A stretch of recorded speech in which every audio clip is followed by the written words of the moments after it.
ئەمشەو کە دیدەم دوور لە تۆ بێ نورە ئەمشەو دڵم وەک حاکمی مەعزوورە قوربان خەڵاتی وەسڵی تۆی مەنزورە ئەمشەو دڵیش مایل بە دیدەی تۆیە بۆیە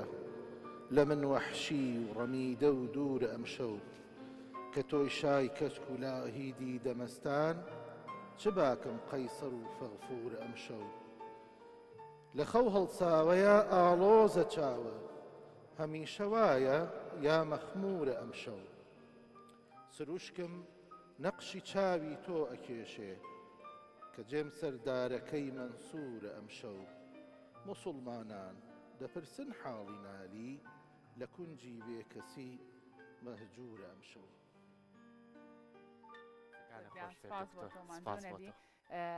هەر بە شارەکی کە دکتۆر خوێنیەوە ئەزان کە ئەم شەو دیارە شەوی یەڵدایە هەموو شەوی 20 لەسەر 21 دوانزەی هەموو ساڵێک بە درێژترین شەو بە تاریکترین شەوی ساڵداندرێت کە شەوی یەڵدایە بۆیە ئێمەش ئەمڕۆ ئەمانەوێ کەمێک باز لەم نەریتە بکەین با بزانین شەوی یەڵدا ئەم شەوەیە خود ئەم نەریتە تایبەتە بە چ نەتەوەیەک تایبەتە بە نەتەوەی کورد یا خودی نەتەوەی ترا و شەوی یەڵدا خۆی بۆ نمونە واتای چێ لە چیەوە هاتووە ئەم شعرەی کە بەڕێز دکتۆر دانا خوێنیەوە شعری ئاخۆنالێ یاخۆ شعری کوردیە کەمێک پێش پرۆگرامەکە لەگەڵ دکتۆرا کەمێک باسی و بابەتەمان کردکەوەتە ئەمانە کۆمەڵک بابەتی تر لەگەڵ زۆر بەڕێز دکتۆر دانا ئەحمەد و کۆڕۆناگیر و مامۆستای زانکۆ تاوتویەکەین دکتۆر یان سڵاو لێبێ و زۆر بەخێر بێ دکتۆر بەر لەوەی کە لەسەر شعرەکە قسە بکەم با کەمێک باز لە شەوی یەڵدا بکەین شەوی یەڵدا ئەم نەریتە تایبەتە بە کورد یاخودینەتەوەی ترە و پێشم بڵێ یەڵدا لە چیەوە هاتووە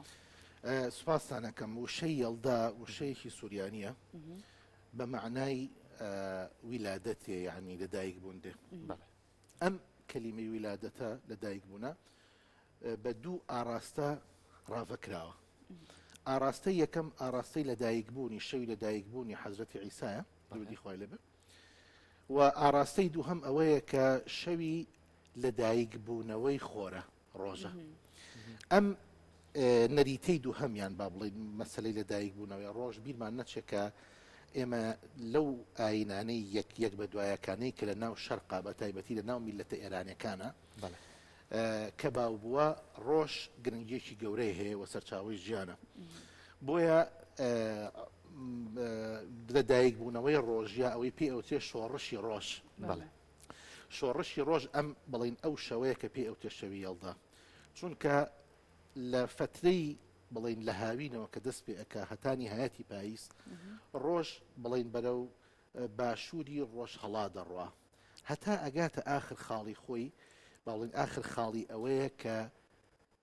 ڕۆژ بە تەواوەتی کوور دەبێ و شەو بە تەواوەتی درێژە بێ لە شەوی یەڵدا بە دواوە ڕۆژ بەرەو باکووری ڕۆژ هەڵاتەڕوا لە نیوە گۆی بڵێ بەشی سەرەوەی زەوی لەو وەختەوە لەو کاتەوە وردە وردە ڕۆژ بەرەو درێژی ئەچێ شەو بەرەو کوردبوونەوە ئەچێ ئەمە مەجازەن ناونراوە شۆڕشی ڕۆژ زانی بۆیە وشەی یەڵدا واتە لەدایک بوون جا لەدایک بوونی عیسا بێ درودی خوای لێبێ یا لەدایک بوونەوەی ڕۆژ بێ ئەمە خاڵی یەکەم خاڵی دووەم لە هەندێک کتێبی مێژوویە بە شەوی چلەش ناونراوە بەڵێ ئەنجا ئەم قسەیە من حەزەکەم تۆزە شەرحی زەحمە نەبێ وشەی چلە بە معنای چل ڕۆژ نایە کە ئەڵێم فڵانە مناڵ چلەی چووە معنای ئەوە نییە چل ڕۆژی فڵانە کەس مردووە و چلەی چووە معنای وان نییە کە چل ڕۆژ نا حتا لە ناو کوردەواریە قسەیەک هەیە من تەئکیدم کە بیستوتانە ئەوەیە ئەڵێ دوو ڕۆژ سێ ڕۆژم لە چلەکەی دزیەوە وانە ئەوە معنای وایە چل ڕۆژە ئەسڵی نییە نە بە سەرچوونی ماوەیە کە تەواوکردنی ماوەیە کە پێوتێت چلە ئەمە عرف ئەمە نەخێت چل ڕۆژ نەخێت ئەی چلەکە لە چی هاتووە کەلیمەی چلەکە لەوە هاتووە کاتی خۆی حیسابێکی ساڵانە هەبووە لە باتی ئەوەی کە مانگ ساڵ 12 مانگ بێ 9 مانگ بۆ هەر مانگیش لە ڕۆژ واتە بە سەرچوونی فترەیەک ئەزانی کە ئەڵێ چلی فڵانەشت چوو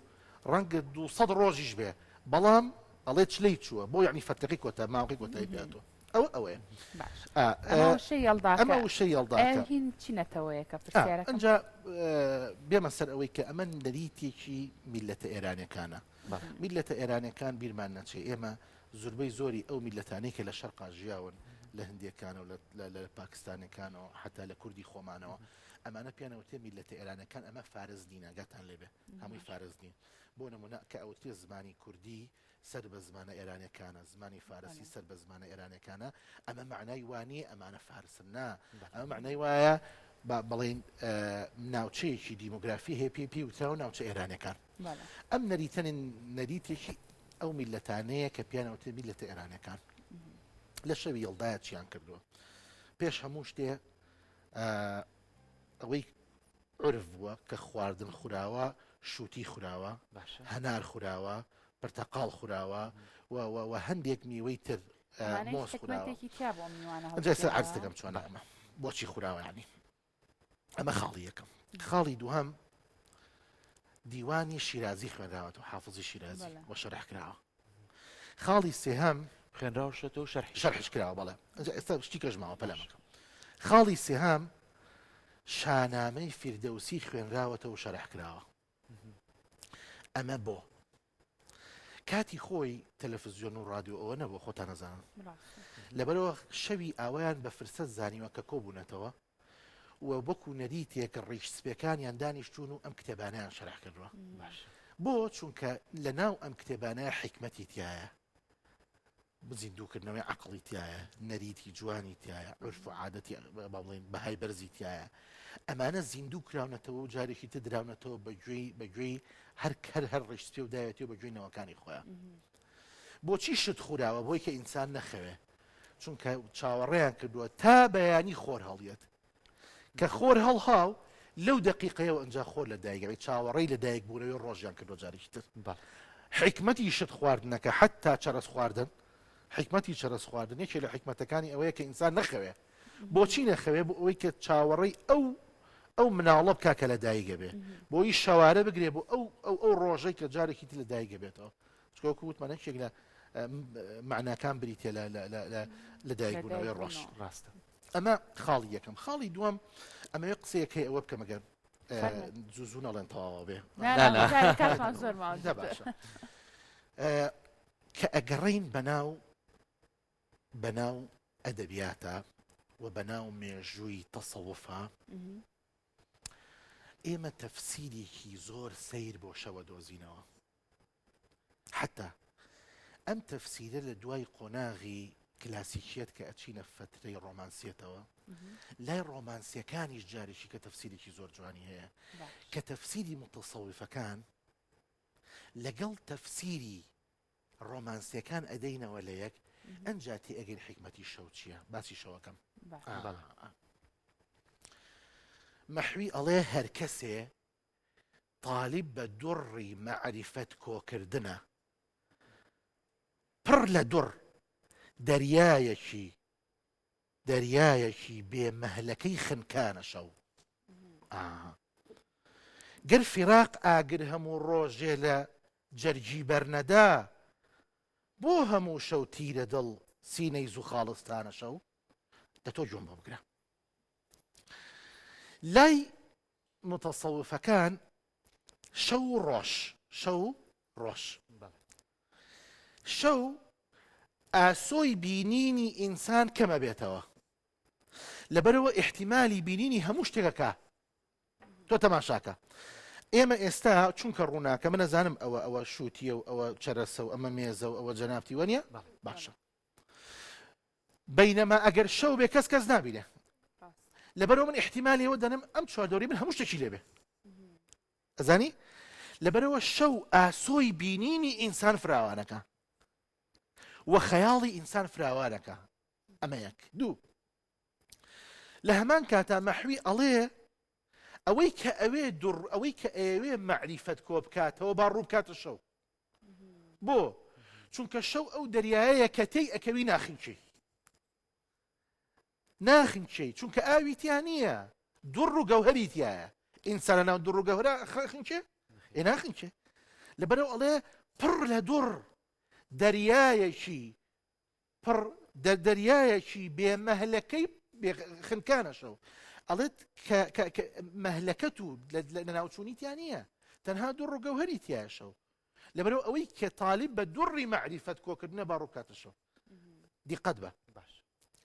ئەڵێ گەر فیراق ئاگر هەموو ڕۆژێ لە جەرجی بەرنەدا بۆ هەموو شەو تیرە دڵ سینەی زوو خاڵستانە شەو تەماشاکە ئەڵێ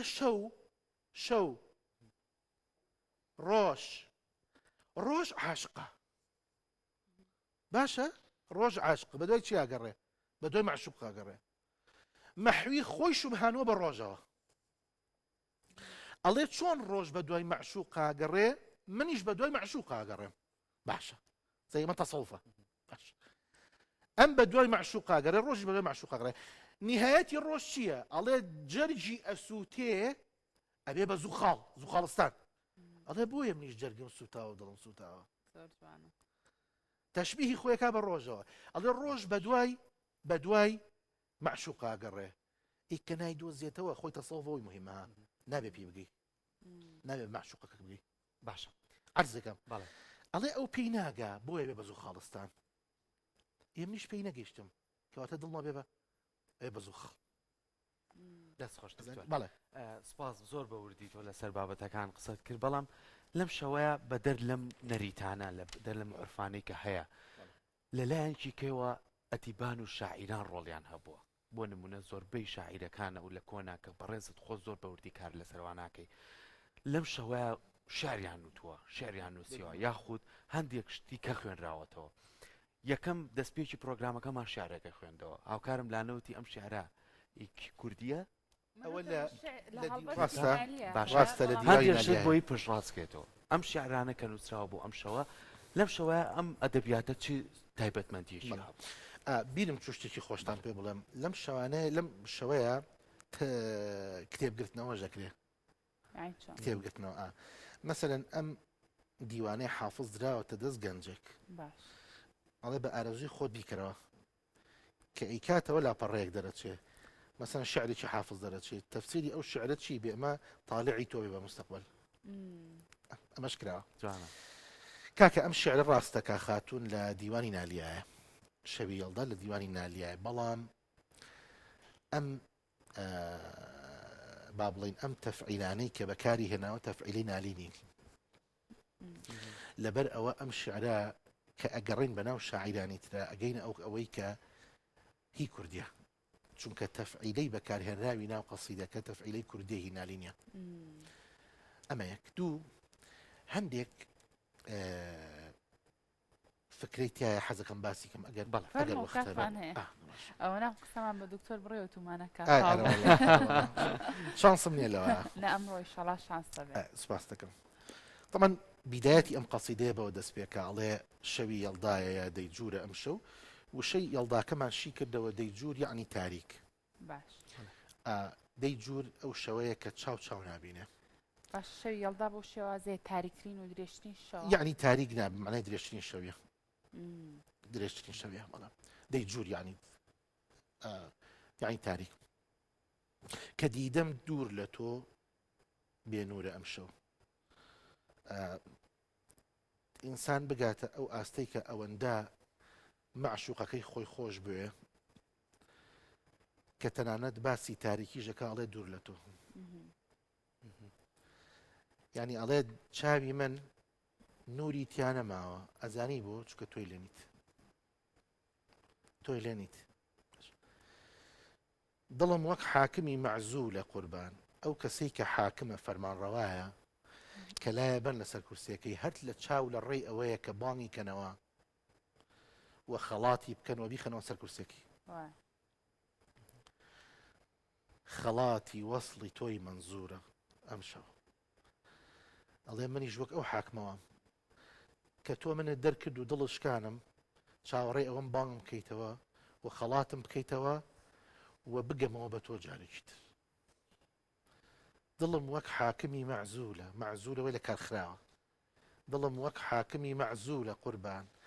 خەڵاتی وەصلی تۆی منزورە ئەم شەو مەبەستێتی کە بگات بە خەڵاتی تۆ خەڵاتی وەسڵی تۆ وەک ئەو حاکمە وایە چۆن چاوەڕێی خەڵات و چوونەوە سەر کوستێکەکە منیش چاوەڕێی ئەم جارێک کە بچمەوە سەر عەرشی خۆشەویستی تۆ شەر عەرشی عشق و مەحەبەتی تۆ دڵیش مایل بە دیدەی تۆیە بۆیە مایل یعنی حەزی لێتی حەزی لە گەیشتنە بە دیدەی تۆ دیدە یعنی چاو بەڵێ لە من وەحشی و ڕەمیدە و دوعی لە من ڕای کردووە ئەم شەو لە من ڕای کردووە دڵم بۆ ڕای کردووە هاتۆ بۆ لای تۆ چکە حەزی ببینی تۆیە ئەمەش مەوزوعێکی بەلاغی تایە باسی ناکەم کە تۆی شای کەچک و لاهیدی دەمەستان کوردی لەم شعرا زۆر تەکید لەسەر چاوەکاتەوە جا لە ئەخیرا پێتەڵێن بۆ چ باکەم قەیسەر و فەغفورە ئەم شەو قەیسەر مەلیکی ڕۆمە فەغفور مەلیکی چینە ئەڵێ تۆ بووی بە پاشای چاومەستەکان جاکە من پاشایەکی وەکو تۆم هەبێ قەیسەری ڕۆم بۆ چییە پاشای چینم بۆ چییە بۆچی منم بۆ چییە من تۆم هەی تۆ پاشای چاومەستەکانی تۆ پاشای دیدەمەستانی لە خەو هەڵساوەیە ئاڵۆزە چاوە هەمیشە وایە یا مەخمورە ئەم شەو دیارە چاوی تیش کردوتەوە و چاوی با بڵێن مۆن کردوتەوە ئەڵێ ئەرێ ئەوە تۆ هەروە چاوە بزە ئەرێ ئەوە تۆ هەروە تووڕێیت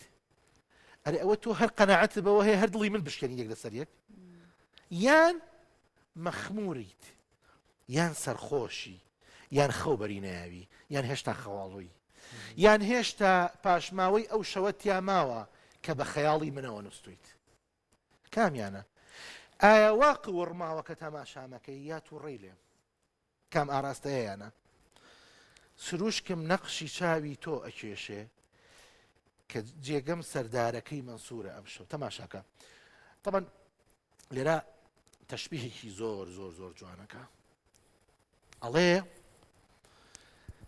باسی حوسێنی کوڕی منسووری حەلاجەکە طبعا حوسێنی کوڕی منسووری حەلاج لە قەرنی سیاژیاوە ئەم زاتە متەسەوفێکی گەورە بووە طبعا حاڵەتێک هەیە لە ناو تەسەوفە کە پێیکە کە متەسەوف پێی ئەگا پێی ئەوترێ وەجد وەجد تووشی جەزبە بێ ئەو متەسەوفە و بەسەر دنیاوە نامێنێ ئەڵێ کە تۆ منسوور کە ئەگاتە ئەو مەرحەلەی وەجدە ڕستەیەکی بەسەردەمایە هەر ئەڵێ ئەنە الحەق طبعا ئەمە کە لە شاری بەغا بۆمانە ئەمە کە لێگەدرێتەوە وا لێگەدرێتەوە وشەی حەق بە معنای خوابێ کە وتوێتی ئەنە الحەق یعنی من خوام بۆیە 8 ساڵ ئەیخەنە زیندانەوە لە بەغداد 8 ساڵ لە سجنابێ هەڵبەتە من لەسەر وشەی حەقیش قسەم هەیە یعنی بەس باسی ناکەم قەیراکە ئەوە خاتری شتاگەرم شتانە ماڵی خۆتانەوە بێ لە دوایی کە بەرە بێ ئەم زاتە هەر بەردەوام کە ئەچێتەوە قۆناغی وەجد هەر لە الحەق لەبەرەوە 1000 داری لێ ئەدەن سەوت وا بڵێن قاچی لێ ئەدەن دوایی هەردوو دەست و هەردوو قاچی لێەکەنەوە دوایی لاشەکەی سووتێنن لەسەر ئەو ئەنە الحەق بەڵێن باش ئەوەی کە مهمە لێرەوە دەست پێکە ئەڵێ کە خوێن لە لاشەکەی نەڕۆشتووە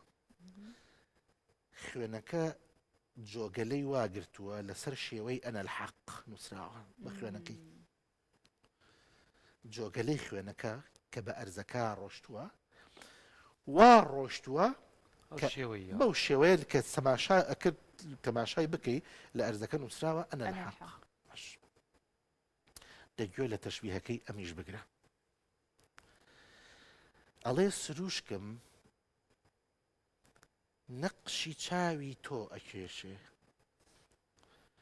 کە جەم سەردارەکەی منسوورە ئەم شەو ئەڵێ خوێنی منسوور کە هاتە خوارەوە ئەنە الحەقی نووسی فرمێسکەکانی چاوی منیش کە دێنە خوارە بەسەر ڕوومەتمەوە ڕسمی چاوی تۆشش چەند جوانە ئەو تەشبیهە خوێنی مەنسوور لە عەرزەکەیە ئەنە الحەقێ نووسی نەقشی ئەوەیە کرد فرمێسکی چاوی ئەم منیش کە بەسەر ڕوومەتمە هاتە خوارەوە ڕسمی چاوی تۆیە کێشا لەسەر ڕوومەتم زۆر زۆر جوان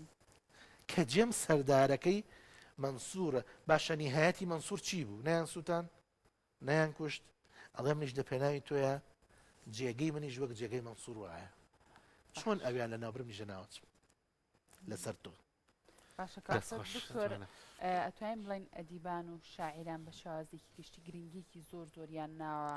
لە شعرەکانیان ڕنگدانەوەیان هەبوو بێ لەسەر ئەم بابەتانە بێگومان ئەمە وەکو باسم کرد بە تایبەت لە ناو شعری کلاسیکی ئێمەیە و لە لای ڕۆمانسیەکانیش شەو گرنگێکی زۆر گەورەی هەیە و بە تایبەتی ئەو شەوەش کە شەوێکی درێژە و نیهایەتی درێژبوونی شەوە ئەمە چەند خۆشی تایە ئەوەندەش لایانی ئەو دیوی هەیە کە ناخۆشیە من باسی ئەوم بۆ کردن وتم هەمیشە لە ناو ئەدەبی کلاسیکیە شەو گرنگێکی گەورەی هەبەوە نیە ئەوە وعدی ئەوەشتان پێم لێرەوە قەسیدەی شەوی بەحوی لە بەرنامەیەکە بۆتان شەرحکەم زۆر بەرزە ئەو بۆ کاتێکی تر لەبەر ئەوە لەلایەکەوە خۆشی لە دایکبوونی ڕۆژە لەلایەکەوە پرسەی کۆتایی هاتنیشەوە پرسەی کوردبوونەوەیشەوە ئەگادار بن شەوی یەڵدا دوو ئاراستەی هەیە ئاراستەیەکی خۆشی هەیە کە بۆ سبەینی ڕۆژ لەدایکە بێ ئاراستەیەکی سلبیشی ناخۆشیشی هەیە کە ئاخر شەوی درێژە لە ناو ساڵەکە هەردوو ئاراستەکە هەیە یعنی بە یەک ئاراستە ناڕاتەوە بڵێ مەسەر ئەمە خۆشە بەلای خەڵکەوە و خواردنە خۆن و چەرەزە خۆن بۆی کە بەیانی ڕۆژیان لێبێتەوە لەو تاریخیە ڕزگاریان بێ نا ئاراستی دۆمیشیان ڕاستە کۆتایی هاتنی درێژیشەوە لە دوای شەوی یەڵداویتر شەو کورتە وردە بەرە کورد بوونە چێوەڵە وردە ڕۆژ درێژە بێ و شەو کورتە بێ لەبەرەوە ئەو ئاراستەیەشی هەیە دکتۆر لای خۆمانەڵین شەوگاری زستان درێژە ئی زستان لە بیستویەکی مانگتر ناکاتە زستان تەواوە گاتە زستان بەس لە زستانە شەو هێدی بەرە کورد بوونەوە چێ هەتا گاتە بەهار ئەی لە بەهاری تر وای لێژ ڕۆژ درێژە بێ ئەیوانە نەخێر لە پاییزا شەو بەرە درێژ بوونە چێت تا 20 مانگ لە زستانەوە شەو بەرە کورد بوونەوە چیتر بە 2 ڕۆژ دقیقەیە یا ڕۆژی بڵێن کەمتر لە دقیقەیەک باش دکتۆر لە سەرەتا وتی ئەم نەریتە لە ئێرانەوە لە ناو میلەتە ئێرانەکە ناڵین بە تایبەتی فارس لە ناو کۆمەڵە میلەتی جیازەوە ئەم نەریتە چۆن هاتە ناو میلەتی کوردەوە ئێمە ئەگادار بە ئێمە وەکو میلەت ینی وەکو کورد حتا زمانەکەمان سەر بە زمانە ئێرانەکانە باش یعنی ئەو عرف و عادەتانەی کە لە ناو شەرقا باو بووە ئێمەش بەشێک میلی وەکو میلەتی کورد ئەمە خاڵی یەکەم خاڵی دووەم ئەو مەسئلەی ڕۆژە لە ناو ئێمەیە من نامێ بچمەوە سەر ئەو مەسەلە لە تۆ ڕێن بنەکەواتە بە دووسە دەقەشتی خۆختمان ماوە تۆزێکمان زۆر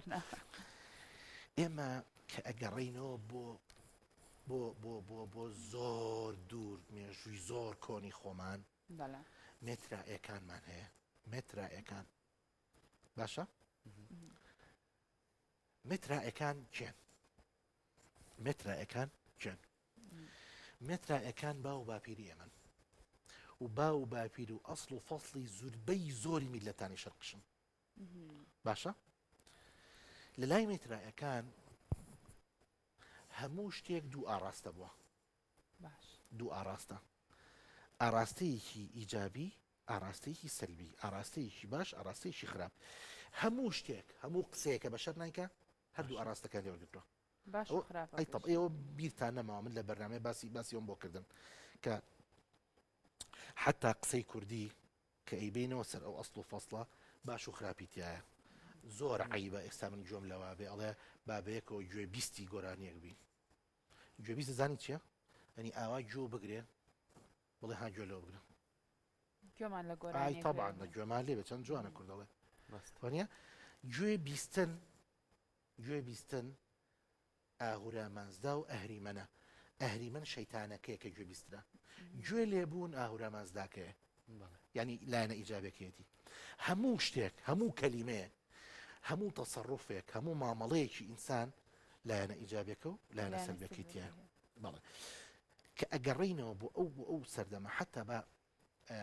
شتێکی کە تەوسیخێنە لە ئەم بەرنامەی ئێوە حتا ئەم شێوازی زیکردکردنەی کە ئێستا هەیە هی میترایەکانە هەردوو ئاڕ هەردووچی ها هەم لە خۆدانەکەش هەم وەجد و وحدەت الوجودەکەش هەردووچی هی ئەوانە یعنی ئەو زۆربەی زۆری ئەو عرف و عادەتانەی کە لە شەوی یەڵداتەوە لە مەسەلەی چلەکەتەوە لەمانەوە حتا مەسئلەی شەوارەگرتنی مناڵ هی ئەوانە ئەزانی زۆر مەسەلەی تریش زۆر عرف و عادەتی تریشمان هەیە کە لە ناو میلەتەکان میلەتە شەرقیەکانە باوێتی و ئەسڵ و فەسڵیانە گەڕێتەوە بۆ میترایەکان میترایەکان ئەسڵ و فەسڵی میلەتی کورد و زۆربەی زۆری میلەتانی شەرقن کە تایانە ئەم عرف و عادەتانە باو بووە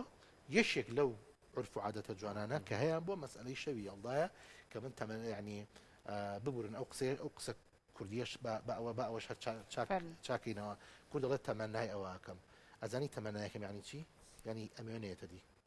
وشەی تەمەناوێ ئەبێ بڵێ ڕجای ئەوەکەم وشەی تەمەنی لە زمانی عەرەبیە بۆ شتێکە کە نەیەتە دی جای وادارم خەڵک بەکاری نێنێ نەڵێت تەمەنای ئەوەکەم کە وتێ تەمەنای ئەوەکەم عینێتە دی ئەبێ بڵێ ڕجای ئەوەکەم دوعای ئەوەکەم زۆر باشە جا لەبەر ئەوە ئەمە کۆمەڵی عرف و عادەتن کە ماونەتەوە من هیوام وایە ڕجای ئەوە ئەەکەم کە خەڵک زیندویان بکاتەوە زۆر باش بەرنان دروستکردن بەنان خواردنی کوردەواری بە یاپراخ خۆشەوە نیە سەڵاغیان گەڵان حەز لێ دکتۆر یا سەرپێ جیپەی کوردی وانە یا کفتەی کوردی سابونکەران هێرتەکەی تێکەنا و پاشتریش بە میوە خواردن و باشە ئێستا شەوکە شەوی یەڵدایە ئەگەر کەسێک بێ ئامادەکاری بکا بۆ پێشوازیکردن لە شەوی یەڵدا ئەبێ مێزەکەی بە چی و چی بڕازێنێت چی لە بیر نەچێت پێش هەموو شت ئەوەی کە باو بووە ئەو سەردەمە هەنار بووە پرتەقاڵ بووە ئەمانەی زۆر بیانسام لێرە بینیمە ئەم سێوانە بۆ نمونە مێخەکیشیان تێکردو ئەوەش عادەت بووە لە شەوی یەڵدایان نا مێخەکیشی تێکراوە بەس ئەم سێوە نەبووە سێوی زەرد و سوور بووە بەڵێ بەڵێ مێخەکی تیا بووە لەناو کوردەواری خۆمانە یەکێ لەو شتانی کە گرنگی زۆر پێدراوە مێخەک و ڕەشکە بووە ئەم دوو مادەیە زۆر بە سوودن بۆ لەشی ئینسانەوە بێکیش کە باسیکایشی من نییە بەڵام زۆر خواردنیان یعنی خواردنیان زۆر باو بووە لەگەڵ میوە خوراوە حتا ڕەشکە کراوەتە نانەوە وازم سەشن بەڵێ مەسئلەیەکی کە مەسئلەی ئەم ئاگرەیە کە ئاگر ئاگر یەکێکە لە بەها پیرۆزەکانی میلەتی کورد لەبەر ئەوە یعنی مەسەلەن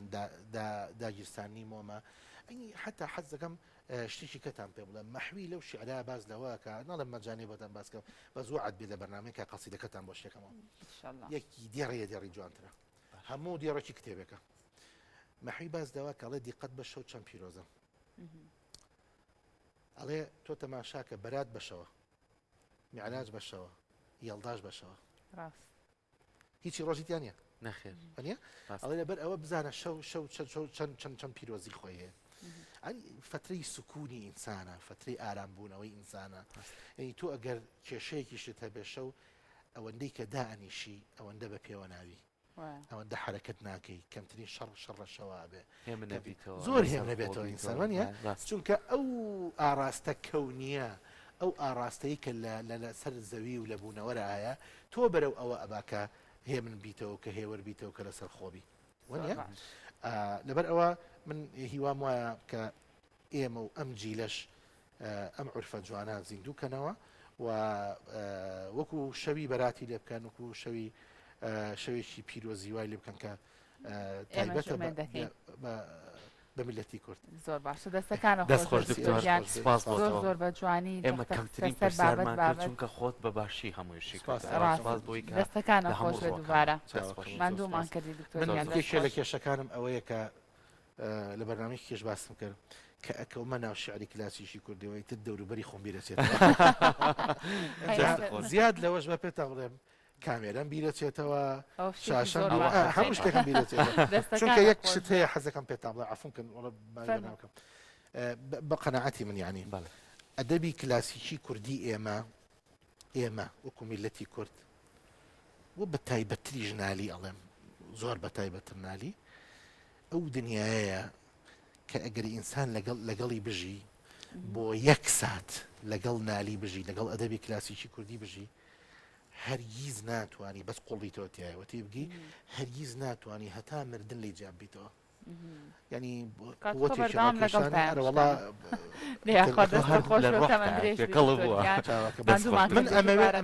من ئەمەوێ بە شێوە لە شێوەکان ئەمە بگەنی نامجیرە بەداخەوە ئەم جیلە لی دوورە ئەمە بیگەینە ئەم جیرە ئێمەش بە هیوای کە بتوانین ئەم شەو زۆربەی کۆڕکۆبوونەوەکان کە کۆ بنەوە ئەوەی وەکو نەریتە ئامادەیکەن بیریشمان نەچێت دکتۆر هەندێک لەو کۆڕکۆبوونەوەانە میوزیکە بێ گۆرانیە بێ شعر خوێندنەوە بێ کامەوە کاوی تۆ باست کرد ئەم نەریتە بەجیل بەجیل بڕواتونەوە بدوینەوە دەست خۆش دکتۆر پێمان وایە ئێمە کۆمەڵی بابەتمان ئامادەیە جا ئێمە دکتۆر با بۆ خۆی پشوو بات ئێمە سپاسی تۆ خۆش